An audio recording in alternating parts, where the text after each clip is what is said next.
Hi, everybody. Welcome to another Money Monday live training. Nice to see you all again. I'm slowly getting back into crypto after a week's vacation. For those who didn't know, I went camping all last week in the Oregon Outback, and I just got back late Sunday.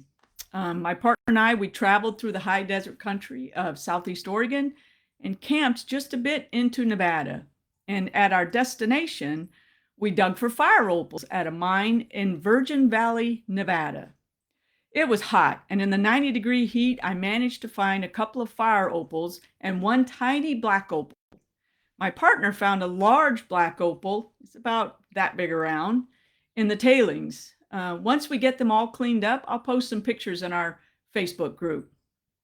So for today's Money Monday topic, I decided I wanted to talk about the upcoming Ethereum merge. At the end of the training, if you like the content, I always appreciate it if you'd put a 1 in the comments area and or share your thoughts to give me some feedback, because it's very, very helpful.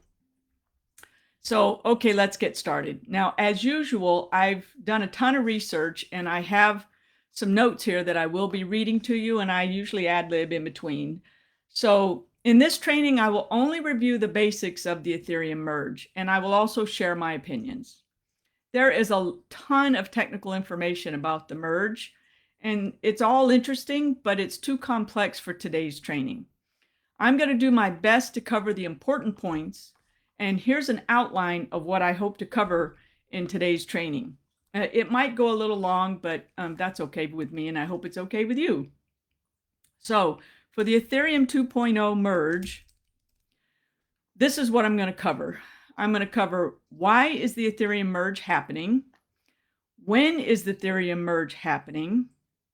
What is happening in the Ethereum merge? Will Ethereum fees go down after the merge? Will Ethereum transaction speeds increase after the merge?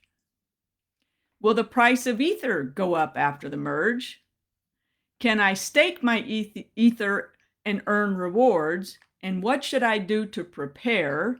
And then finally, the last thing I'll cover is what is Kelly doing to prepare for the Ethereum merge? So I think I'll go through that list one more time and give you my very, very 1 or 2 word answers. And then I'm going to go down below and go through the detail. So the first one is, why is the Ethereum merge happening? And there's 3 basic reasons: fees, speed, and scalability.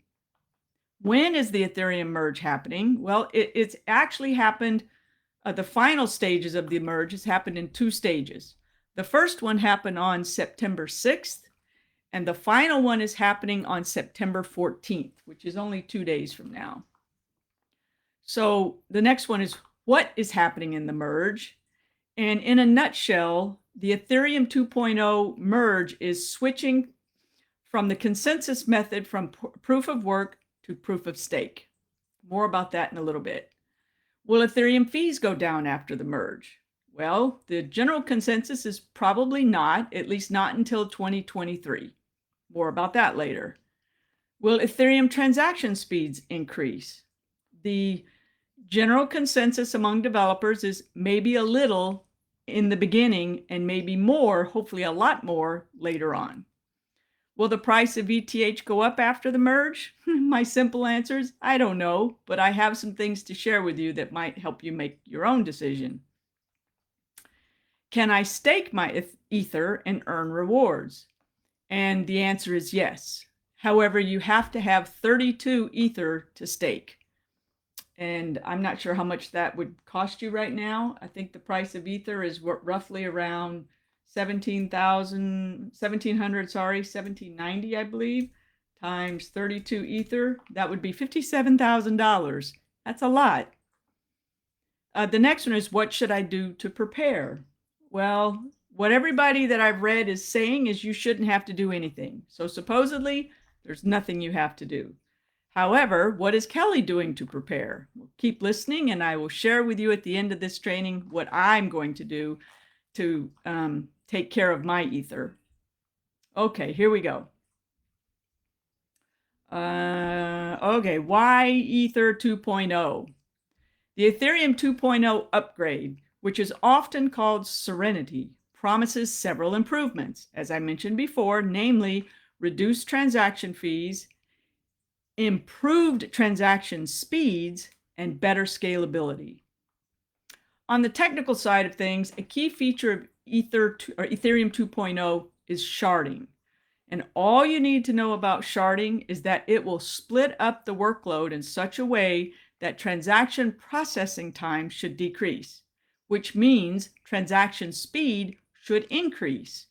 The bottom line is that you shouldn't have to wait so long for your transactions to process once the merge is complete and once all the upgrades are complete. So keep in mind, all the sharding updates are not expected to happen until 2023 or later. Okay, the next one is, when is Ethereum 2.0 happening? Well, believe it or not, the Ethereum proof of stake blockchain has been running in parallel with the Ethereum mainnet proof of work blockchain since December 2020. And since 2020, developers have been fine-tuning the code and doing their best to eliminate all the bugs. So now in 2022, the Ethereum merge takes place in 2 stages. The first stage was codenamed Bellatrix, and it occurred on September 6th. The second stage, codenamed Paris, is scheduled for September 14th, and that's coming up in 2 days. Once the second stage is complete, the merge will be final. If all goes well, it will seem like nothing has happened. Let's cross our fingers and hope that that is truly the case. So what is the Ethereum 2.0 merge? Well, in order for the Ethereum blockchain to accommodate lots more users and lots more transactions, the Ethereum Foundation, who is responsible for managing and maintaining and updating the Ethereum blockchain, they decided to switch from proof of work to proof of stake. The developers believe proof of stake will allow the blockchain to expand greatly. Proof of work and proof of stake differ in how they decide who has the right to record the next block of transactions on the blockchain, and this is called the consensus layer. In today's proof of work system, Ethereum miners compete to publish blocks by racing to solve cryptographic puzzles similar to Bitcoin. And Bitcoin, as you may or may not know, can only produce a block every 10 minutes. It's pretty slow in the world of blockchains these days. This process uses lots of computing power, which equates to using lots of electricity. So proof of work requires lots of computers and lots of electricity. After merging with the proof of stake system, validators will be randomly selected to create blocks. To become a validator, one must stake, which means lock up, at least 32 Ether. The more Ether a validator stakes, the more likely he or she will be selected for adding the next block.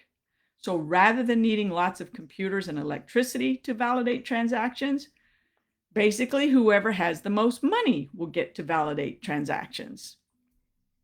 Whether that's fair or not, I don't know. All right, we're going to go on now to Ethereum 2.0 transaction fees. Ethereum transaction fees are actually paid in ETH, which you probably already know. And this is called gas on the Ethereum network.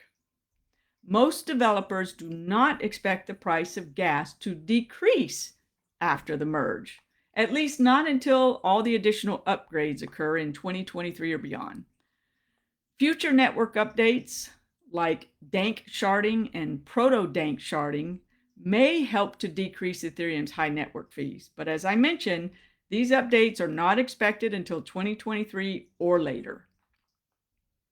So sharding is the technology that's being used to help speed up transactions on the Ethereum network. Now, if you talk to a Bitcoin maximalist about Ethereum and the Ethereum upgrade to include all this sharding, they will laugh at you and say sharding is a joke. And I've talked to many Bitcoin maximalists some of the conferences that I've spoke at in the last few years. And whenever I've brought it up, they really didn't have good things to say about sharding. Unfortunately, I am not a developer and I'm not quite technical enough to know enough about sharding to have a strong opinion one way or the other. I do know from my computer science experience and my little bit of experience in coding from way back when, that the more you jerry rig your program together, the less elegant it is and the more potential there is for things to break. So it could be that the Bitcoin maximalists are actually correct, and we won't know until this thing plays out for a while and we have some history behind us. Okay, the next section is Ethereum 2.0 transaction speeds. So currently, Ethereum's proof of work blockchain produces blocks once every 13 to 14 seconds. Remember, Bitcoin is every 10 minutes. So compared to Bitcoin, that looks pretty good. And after the merge, the proof of stake blocks will be issued once every 12 seconds. So there's only a slight improvement there, and most users probably won't even notice it. But once all the sharding upgrades are complete, these numbers are expected to change dramatically. Get this. For example, currently the Ethereum network can only handle 15 transactions per second. Well, now that doesn't sound very fast. But once all the upgrades, all the sharding and whatnot upgrades are fully implemented, the transaction speeds are expected to increase exponentially to like 150,000 transactions per second. That is a huge difference. And if that happens, Ethereum will potentially be the fastest blockchain in existence. But I say again, that's a big if. You know, we have all the sharding upgrades have to be done, and there has to not be any bugs in there. There has to not be any hacks, or at least not any major hacks. So we'll see. I really hope so, because Ethereum is the place for doing DeFi and yield farming, which is something I like to do. So I'm truly hoping that this merge is going to save Ethereum the way it's expected to. All right, the next section is Ethereum 2.0 ETH price. There is much to consider before trying to ascertain whether the price of ETH will increase or decrease after the merge. My non-technical theory is to buy the rumor and sell the news. This means the price is likely to increase until the merge occurs, then it will probably decrease after the merge. And I looked at the charts before starting the training today, and in fact, in the last 6 days, the price of ETH has increased by 15%. And I don't know, maybe a month or so ago, the price of ETH had a huge jump, and then it came down, probably because of the stage one. See, after stage one, I believe, I didn't double check my theory here, but I believe after stage one, which happened September 6th, the price probably came down for a little bit. And now we're working out our way into the stage two. So buy the rumor, sell the news. And that's nothing new. That's been around for a long time. Stock trading, things like that as well. So let's wait and see what happens after the merge happens in 2 days. And let's see if the price falls or not. This will be very interesting to watch. On a more technical note, according to Glassnode data, ETH 1.0 issuance is inflationary, meaning more ETH gets added to the system. Glassnode also predicts ETH 2.0 is expected to be deflationary, meaning less ETH gets added to the system, and this is due to the EIP 1559 burning mechanism. I forget what EIP stands for, Ethereum Improvement Project or something like that. 1559 has a burning mechanism, and burning just means they literally delete, throw away, if you will, certain amount of ETH. So based on supply and demand, my non-technical thinking says if there's less of something and lots of people want it, the price will go up. So according to Glassnode data, Ethereum's deflationary or inflationary price will vastly depend on the number of new validators added to the network.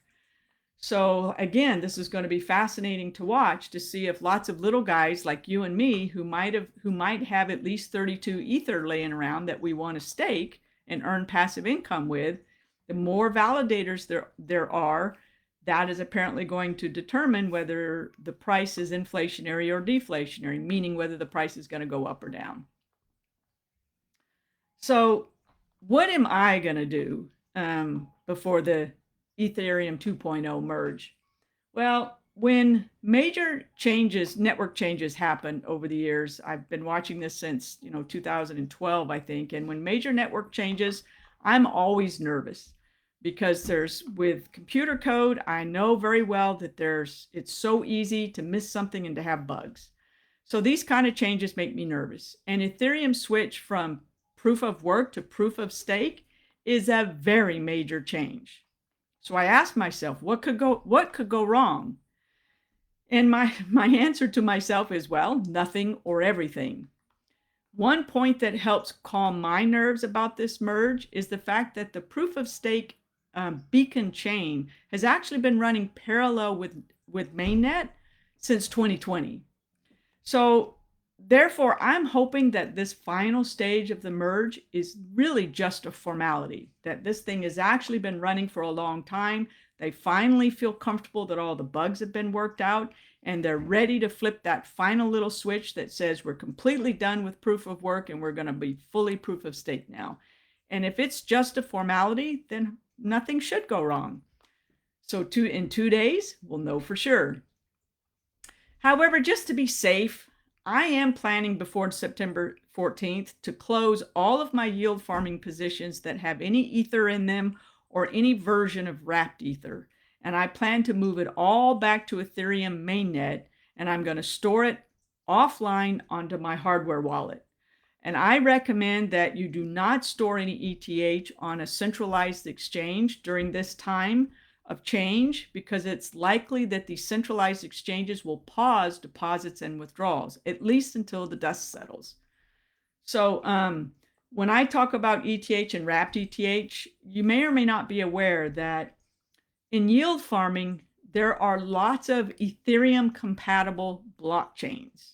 These are called EVM, Ethereum Virtual Machine blockchains. And you can, I'll just say it, I'll keep it simple. You can wrap ETH onto other blockchains. So I have wrapped Ether on Arbitrum. I have wrapped Ether mainly on Arbitrum and Avalanche. Those are the two I like the most. So any positions I have open using wrapped Ether that's on Arbitrum or Avalanche, I'm going to basically convert those back into regular ETH, and then I'm going to bridge I'm going to bridge the ETH that I have on these other chains back into mainnet so that I have it all on the Ethereum mainnet, and I have nothing on it on Arbitrum and nothing on Avalanche.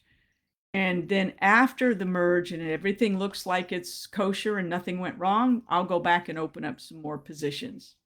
So that's all for today's training. And I really hope you learned something about the Ethereum 2.0 merge. And as always, if you found this information helpful or if you just enjoyed it, I'd greatly appreciate you put a 1 in the comments. And if you'd like to share more, I'd love to hear your thoughts. Please share those in the comments.